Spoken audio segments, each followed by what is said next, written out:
And welcome to the ACE program, Achieving Coaching Excellence. The WTCA and the FCN have joined forces to create an online networking and sharing platform for female tennis coaches. It is the only one of its kind in the world. My name is Sarah Stone. I'm the founder of the WTCA, where I serve as the Vice President. I'm a former Grand Slam main draw player, coach of WTA Tour players including Fed Cup representatives, a Grand Slam champion and world #1. My personal goal is to start a global movement in coaching that will see many more female coaches working in high-performance tennis coaching. In today's webinar, we are going to talk about moving from the Pro Shop to the Pro Tour.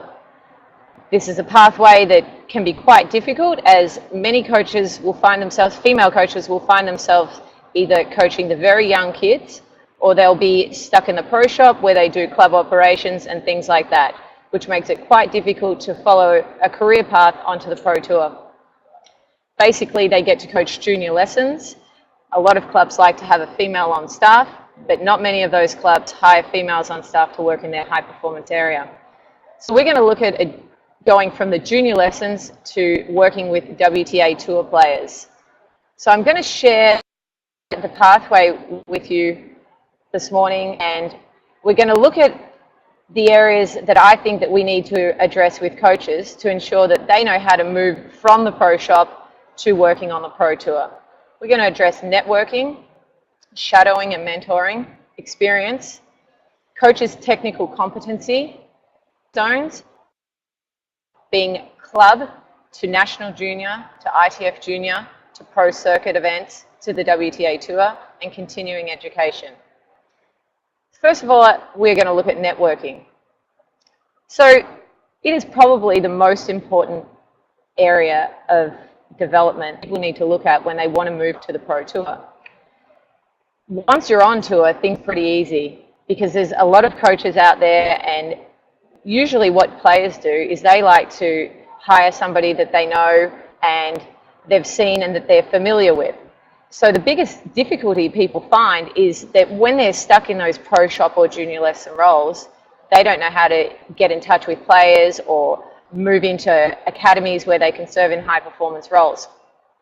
So with networking, a great way to start with networking is what we've created here with the FCN, with the ACE program, is getting to know other coaches, getting your skills out online, teaching everybody what you know about tennis, and that way people are familiar with you, and when an opening comes up, they say, okay, I think that would be probably a great person to put into this position.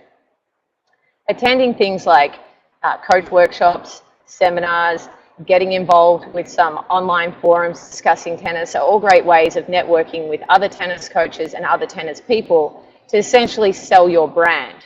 What you need to be careful when you're selling your brand online is that once it's online, it's out there forever. So exactly like this webinar is for us today, we need to make sure that the content that we're providing the rest of the world is an accurate representation of ourselves. The next thing I would like to discuss in this webinar with the people online meeting with me today is shadowing and mentoring. So when you become a tennis coach, you take certifications, and such as USPTA, PTR, Tennis Australia courses, the LTA has courses, all of the governing bodies have courses. So they give you a certificate and they say, well, you are an advanced level coach, you are an elite level coach, you are competent in what their criteria as you can coach 10 and under, red ball. But beyond that, they never really educate you on how to be a better coach. So one of the areas we would like to address together at the ACE program is creating an opportunity for a shadowing program, or older, experienced WTA Tour coaches, high performance coaches at elite academies, actually mentoring some of those younger coaches to move them out of the Pro Shop onto the Pro Tour and into elite roles. Very difficult, that goes back to networking, very difficult to get into those shadowing or mentoring roles if you don't know anybody and you don't have connections to move you up. When everybody's submitting their resumes or CVs to try and get those opportunities, you want to be the person that stands out. So personal connections are very important. The next thing is experience.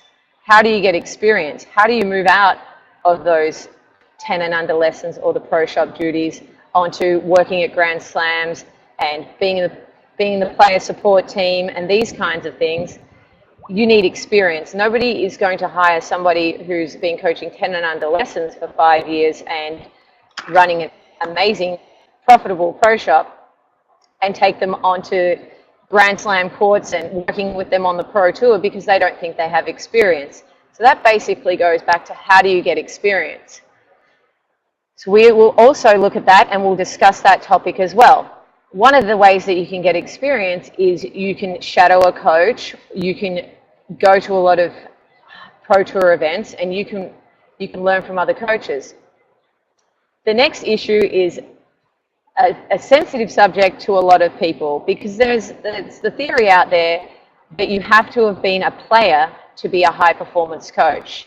And that is something that oftentimes is what high performance players are looking for. They're looking for how good is their coach, what was their ranking, did they achieve a ranking, did they play any professional events, what level of college tennis did they play. And so basically, how do we move those coaches who are excellent coaches that haven't had this as much experience in their playing background into those professional roles? There is an element of where we believe at the WTCA that the coaches have to have a certain level of technical competency. So that might be that they're able to demonstrate a part of the stroke, or they need to show a certain movement in the kinetic chain. That some players are very visual, so if the coach is unable to demonstrate the shot at all, it makes it quite difficult for a visual learner to be able to pick up on the stroke. You can use other things such as YouTubes, you can have other players there demonstrating the shot, but when you're on a tennis court and there's just one coach and one player, there are certain parts of the swing that you might be able to demonstrate, and that will give you a big advantage in being able to help your player. There's kinesthetic learning, so sometimes you need to be able to just address certain areas that will help the player learn a lot faster. I personally do not believe that that the greatest players make the greatest coaches. A lot of times the greatest coaches didn't always play the highest level of tennis, but they become students of the game, they network extremely well, and they absorb all of the information that they're able to, and they become great teachers. It's an area where people who are typically stuck in the pro shop, they are not always the strongest hitters on the staff at the club. So that is an area that coaches that are aspiring to move out of the pro shop onto the Pro Tour will have to look at to hone their skills, to bring them up to a certain level where that would be deemed competent. That doesn't mean that the coach is going to have to be able to practice with the player and hit balls with players in the top 50 if their highest personal level was, for example, in America, a 4.550. It just means that they are able to accurately demonstrate shots, discuss with an elite player on the level that they understand and that they respect, so that they will be able to learn from the coach. So our goal is to create a program that will also make sure that our female coaches are able to have those skills, so that when they go out there and they're under pressure and they have to perform in an elite setting, that they are able to execute with that technical competency. We're also going to discuss together the stepping stones that it takes to move from the pro shop onto the pro tour. The pro shop essentially is a club environment. So the club environment is where a lot of people get started. It's where I got started at 14 years old with my dad, and where they learn to hone their skills as a teacher and as a coach. They can watch other coaches, which also goes back to that mentoring idea, and they can learn how to interact with players. They can see, they can fail forward, they can learn things, and they can fail fast. Sometimes when you're on the court in these kind of lessons, you might give the player an idea, and then you think to yourself, wow, that didn't really work very well. But it's not as crucial. If you make those same failing forward things that happen when you're working on the pro tour, you might find yourself very quickly out of a job, and then you'll have the reputation that, okay, this person doesn't know what they're talking about. And it's happened to all of us. So we need to learn how do we go from the club, which would be the first step, and be the best club coach that we know how to be, and then move on to the next step. The next step after coming out of the club would be working with national juniors. And each step requires that you get experience, and with more and more experience, you can step up the ladder. There are examples where professional players go straight from playing tour events to going into coaching roles. But as we all know, as tour players, they've acquired so much tennis knowledge that they're able to occasionally bypass some of the steps or move through the steps a little bit faster. In the end, they also have to become great teachers. So they do, to some degree, have to move through these same steps. It might just be a little bit faster because they have that very strong experience in playing themselves. With national junior players, you get your first experience of what it's like to be touring with players, managing them, dealing with parents, making sure that they wake up on time, get to practice on time. And then you gain a lot of experience in what it's like to really manage a player and help them compete at their best week in, week out. Beyond national juniors, we move on to ITF juniors. One of the important things I believe about starting with the ITF juniors before a person moving up this pathway is working with pro tour events or pro circuit events, is that you really need experience with signing. You need experience with how to enter tournaments. How do players get from arriving at the airport to getting to the courts, getting familiar with booking courts, getting familiar with making sure you have practice balls, water, all of the little things that as coaches we become accustomed to, but for starting out coaches, you have to get used to it. Naturally, the grade 5, grade 4, these ITF junior events, you're not under so much pressure as you are when you're with a player that expects a very high level at Grand Slams.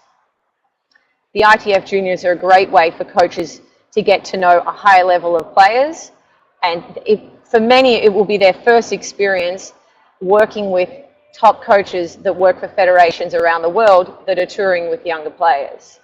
This is an excellent way to network because you develop personal relationships with these coaches, and oftentimes coaches that come and like to work with ITF juniors have played in Grand Slams themselves, have coached Grand Slam champions, but also enjoy working with the more of a, not exactly grassroots, but a younger generation, because it's often much more rewarding because you see much greater gains when you're working with younger players.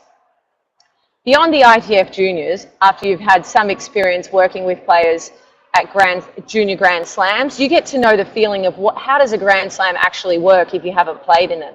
So this is a great way for coaches to educate themselves and gain experience by being at those junior Grand Slams with those players. And as they move forward, when federations or other players are looking to hire them, that is very credible on their resume as experience. Beyond the junior ITF tournaments, typically coaches can move into pro circuit events, which is otherwise known as $10,000 ITF events, $25,000 events, or $50,000 events. Usually the $50,000 pro events, there are coaches there who have more experience than just getting started with moving through that transition of ITF junior to pro circuit events. This is where, again, a further stepping stone in experience. You will find at any given time in a $25,000 tournament, the number 1 seed could be a top 100 player, or they may have been top 50 in their life. And so this is another way to keep continuing your education, talking to players, getting familiar, getting your name out there. And these are the ways that you slowly move up the ranks towards the ultimate goal for a lot of coaches, which is working on the WTA Tour and working at Grand Slam events. So that brings us to our next step as you spend some time in each of these categories. For some people that might be 1 year. Other people, they might take a 14-year-old national player who happens to excel, and the family or the support team funding the coach might absolutely love that coach, and they can very quickly move on to taking that player to winning a Grand Slam junior title, and then all of a sudden they find themselves at WTA Tour events. It's not exactly defined how much time you're going to have to spend in each one of these areas, but this is the typical pathway. And when you're ready and you've acquired enough knowledge, the opportunity will present itself and you'll be able to move on to the next step. When you're moving on to the WTA Tour, it's very important to have a lot of experience and have a lot of confidence in what you're doing. The players that are at this level are looking for a leader, and they look to you and they trust you that the knowledge that you're going to share with them is going to be what they need to step up to the next level. So if a coach is hesitating or they forget to book transport and they don't know how to talk to other players about organizing practice, players quickly look to somebody else, and that coach will find themselves out of that position and then getting back into that loop trying to find another job. So it's important when you get this opportunity that you're ready to get on tour. Once coaches are on the WTA Tour, they're exposed to a lot more job opportunities, because when players look for a coach, most of the time they look within the tour. They look for faces that they've seen before. They look to players that they can talk to about what their experience was working with the player. So this is how many coaches find their next job after they finish working with one player. Another way is many WTA players, when they're looking for a coach, will go to discuss with coaches that they're familiar with, do you have any suggestions or do you know any coaches that are looking for players? If they make a suggestion of a coach that they think is excellent, but the player has actually never seen on the tour, it doesn't matter how good that coach is a lot of the time, the player feels a little bit uncomfortable because they're not familiar with that coach. So once the coach is able to get onto the WTA Tour, they want to make sure that they're well prepared so that they're ready for this position and they make a great impact, and players will look to work with them in the future. So that is the pathway that we've established that we believe that will move players out of the coaches out of the pro shop and onto the pro tour. The next area that we're going to discuss together in our open discussion is continuing education. Continuing education for everybody is really important. That might be in a formal education setting where you go and you do workshops, or you can do things such as in Australia, we have the High Performance Level 3 course, which is for coaches that want to work with high performance players. But one of the best ways to get continuing education is to read a lot of information on the internet, discuss things with other coaches. It's to involve yourselves in webinars such as this one. And it's to just keep making sure that you learn more and more knowledge about the whole game. It's not always learning how to hit a better forehand or understand something technically better.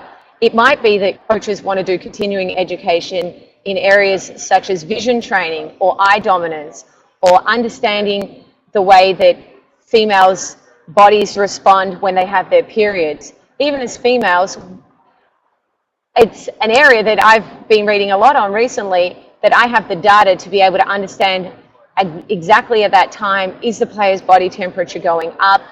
How much energy are they losing?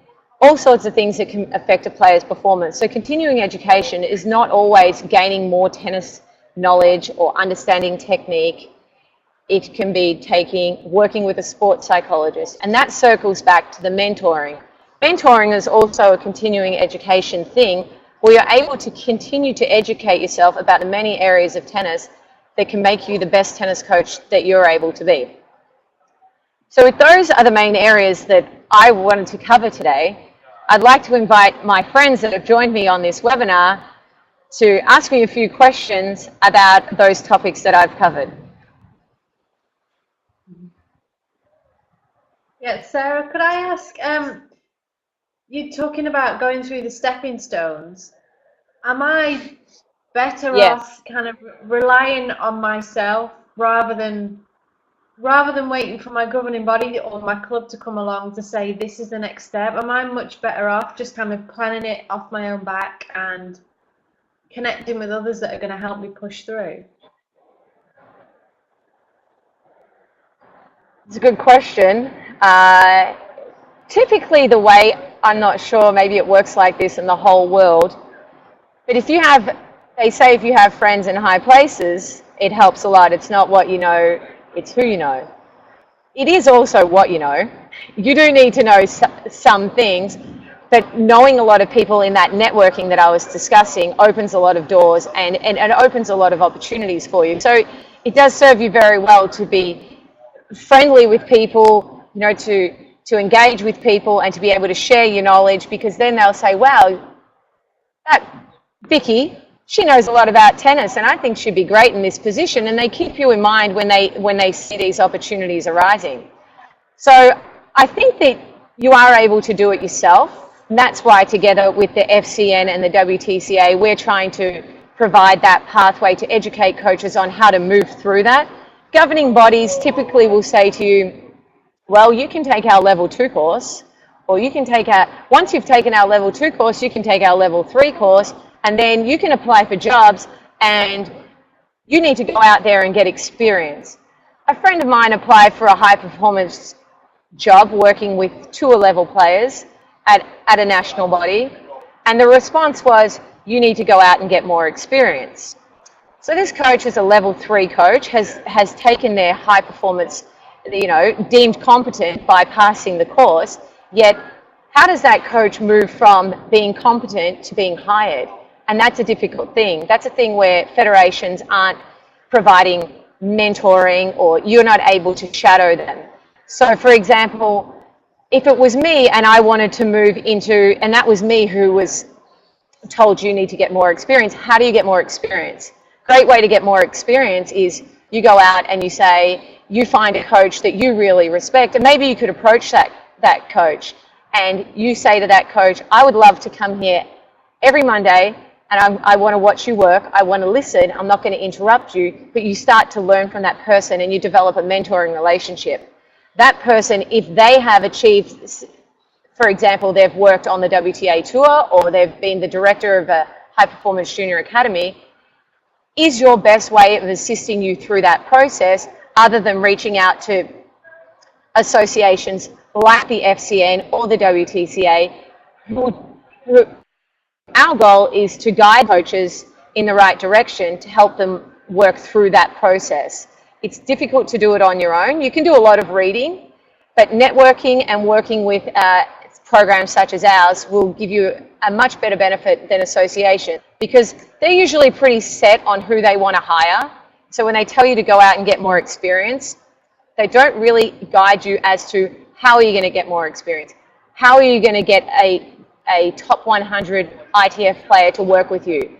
A lot of times what would be great for you is to get hired. You might start on the lowest court, such as an example of Bollettieri's. You might be a ball feeder to campers when they come for summer camp. They're not serious tennis players. They're there because it's a recreational sport. But this gives you an opportunity to showcase your skills and get around top coaches that you can learn from and who will take a chance to push you forward because they believe in your skills. Hope that answers your question. It does, thanks. It's interesting that you said that, because I have done a ton of that in my career, shadowing other coaches, and not only in tennis or anybody that would allow me to do it, but in other sports. Do you recommend that? I mean, I spent time with Debbie Ryan. I don't know if Vicky knows who that is. She was the coach at UVA. She started the exact same time as Pat Summitt. I knew Pat Summitt back in the day, not very well, but I didn't know her. Ran me to death one time. But, you know, there weren't just, that's a true story. There weren't a lot of females around. And I mean, anytime I got an opportunity to do that, because I found not that the male coaches were, it wasn't that they didn't like having someone around. It's all of a sudden, in my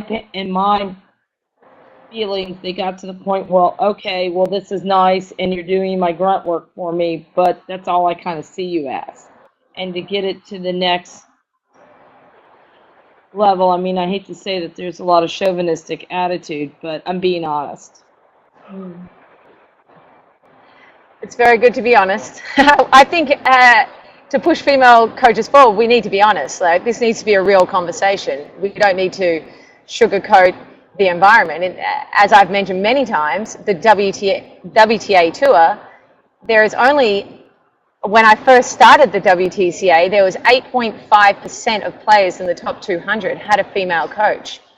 And out of that 8.5%, you have two players, Serena and Venus, who list their mother as their coach. Of course she's a coach, and she has played an incredible role in their coaching, but she's not a private hire. When you're looking at private hires as female coaches, that percentage is probably 4 or 5%. So I definitely think we have to be honest about the conversation. And I think people such as the late Pat Summitt are phenomenal coaches and they're icons.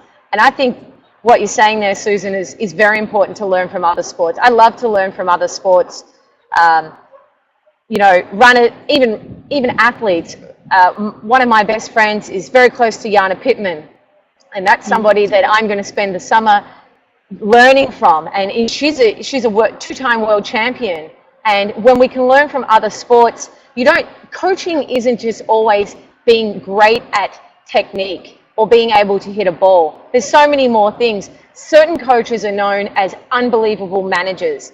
Other coaches are known as phenomenal mentors. And that could be male or female. And I think as female coaches, we can learn a lot from male coaches, and we can definitely learn a lot from female coaches. But if we can put ourselves in that environment where we get to learn football, basketball, it doesn't matter, even watching the Olympics, listening to the way that some of the coaches speak about their athletes, I think that's a great way to further out. That's that continuing education and mentoring. They kind of go together, I think. So for what do you two as a coach, oh sorry, I think I've crashed you there. Sorry, Sarah.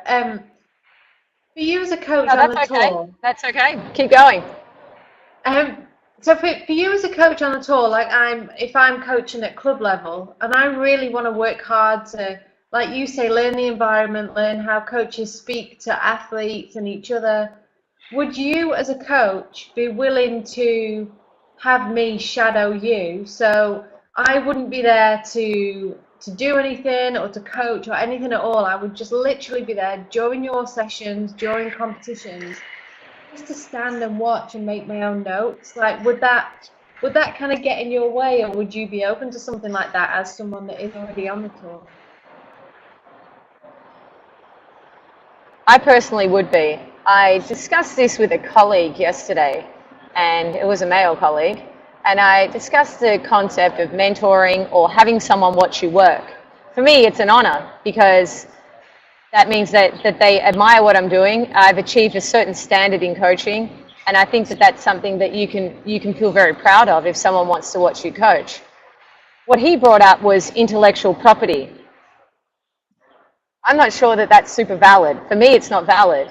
If somebody wants to watch me work, it's not threatening to me that they're going to steal my player. They're watching me work because they don't have the same level of experience as me, and they really, really want to learn. And there might be coaches that feel like, well, they should be getting paid for that service. But my argument is, well, at any given time, you can buy your ticket to a tournament and watch the practice courts and learn from those top coaches. So why not create mentorship, and why not work with people and pay it forward? The number of people who have helped me in my career is astronomical, and some of the very best tennis minds in the world, and I've been very privileged. So I sit in a very lucky position, and I feel very lucky. So I would want to give that same thing back to for coaches that are aspiring to work with a Grand Slam champion. I say I got lucky, but I did the things that I needed to do to put myself in that position to be able to work with, to sit courtside when somebody won a Grand Slam, and it's pretty cool. So if I can share that with other people, I think that's very rewarding for me personally, and giving back to the entire community. There are coaches that are not going to want to do that. They're afraid that their ideas are going to get stolen. There are certain players that definitely would not agree to allowing that to happen. But the fact is, there are coaches out there that are like-minded the way that I think about things, and I think it's very important to create a network or a database of coaches that are willing to share that, and we start to create a shadowing or mentoring role. At any time, Vicky, if you said to me, I would really love to shadow Maria Sharapova's coach. Sven Grunfeld is a great guy. And what we would have to do is we would have to discuss that with him. He would have to discuss that with Maria. Would it work? Ultimately, at the end of the day, the player is, they're an employee, the coach is an employee of the player, so it has to go past the player. So you might not have access to that very top unless you've had a certain level of experience, but in academies, or such as shadowing the director of the Everett Academy, a very good friend of mine, Carlos Zapta, worked with a number of WTA Tour players. Those kind of people, they may be more open. Certain people will and certain people will not. But I think it's definitely something that coaches should put out there. And the only thing that those mentoring coaches can say is no if they don't want to do it. So I believe that people should really try and pursue that opportunity. And through the WTCA, I'm very happy to try and facilitate that, because particularly with female coaches, because I want to see more female coaches out on the tour with me. Yeah, I've always found that other sports like basketball, for example, which I have more experience with, even swimming, have been a little bit more generous. Maybe because they didn't think I knew that much about either one. I don't know, but you know, other people I have found always have been very much more where, like you said, the tennis pros, even not that they were working with high-level players, but even sometimes at the academies themselves, sometimes they're a little bit more, well, it's almost like they didn't want to give away their trade secrets. I mean, some were very good. I will admit Dennis Vandermeer was as wide open as he could be with me about everything. Others have not been so much. But it's fascinating to me because I think I've learned as much from other coaches from other disciplines, or just even having conversations. I don't know if I told you this, but I got a little bit of a conversation with Diane Nide on Facebook, and that was an awe experience for me, because I think she's one of the best athletes that's ever lived on this planet, and just have done what she did, just to see how she thinks and how she perceived things was to me worth taking a college course over. Yeah, I was lucky you got that experience, and if we can create a mentoring or a shadowing experience or program database, you won't have to take a college course. And in reality, not everybody learns that well when they take college courses. Some people do, some people don't. Some people, you know, they learn a trade from being on the job. So if you're the type of person that learns very well from that real life experience, it may be you might learn more in watching a coach for 2 weeks than you could learn in a classroom in 5 years. So that is one of the goals that we have at the ACE program, is to set up that database. It is for me to go out on tour. When I'm going out next week to the WTA Tour event at Cincinnati, and I'll be at the US Open, and I'm going to start talking to coaches about who would be prepared to do this around the globe, and we're going to start connecting female coaches with those coaches. Maybe it might be in their own private academy, where we can give real life experience to those aspiring female coaches and put them on the map and give them that experience that I discussed in those bullet points. How do you gain that experience? Well, we want to give you that experience. And together, as members here of the FCN, which is an amazing initiative and educational tool and a way of learning, and more than anything, it's an excellent networking opportunity. And if people want to be part of that ACE program and the FCN, we at the WTCA want to provide them with the opportunity to get on that database, to go to Spain and shadow a coach working with a top 10 player, or coaching the #1 junior in the world in Russia or Australia or wherever they want to be globally. And that is what we are going to work together towards, to create this mentoring and shadowing program. And we will bring everybody together as members, because if you want to be part of this, you have to really invest that this is what you want to do, and you want to be part of like a large group, and as I mentioned earlier in this webinar, of a global movement, we're going to work together, and we are going to get those females in those high performance roles, and we're going to see them more and more, and let's try to level that playing field of elite coaching positions to be 50-50 with male and female coaches.